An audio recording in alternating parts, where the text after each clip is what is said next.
Our in-depth coverage on the death of Eunice Kennedy Shriver continues now. The sister of 3 senators, one of whom became president, founded the Special Olympics back in 1968. Today, the executive director of the Rhode Island chapter is here in our studio to remember the legacy she leaves behind.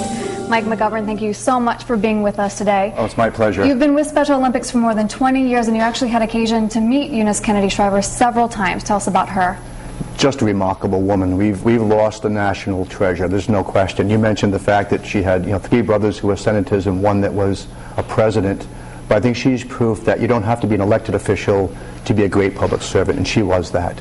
And what were her priorities, you said, about when she came to Rhode Island? Well, there was never a question, because my priorities were try to raise the money for the program, so I would want to hook her up with corporate sponsors wherever I could, and that was always out of the question. She wanted to meet with families, and not just to find out about how they were doing in the Special Olympics world, but what were they receiving for educational benefits and group home benefits and workplace benefits. She wanted to make sure that she used her position as the founder and president of Special Olympics to improve the lives of persons with intellectual disabilities, and she clearly did that, not just in Rhode Island or throughout the country, but literally throughout the world. Indeed.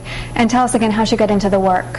Well, she had a sister, Rosemary, who had an intellectual disability. She was actually the oldest of the Kennedy girls at the time. And I think it was a combination of that and seeing how that impacted on her family and the Kennedys' love for sports. I'm old enough to remember the Kennedys playing touch football on the grounds of Hyannisport. So I think the combination of those two and recognizing the impact it had on her family, that's why I think down the road she was so concerned about other families more so than even the program sometimes. Bobby Kennedy had mentioned at one point that Eunice should have been president.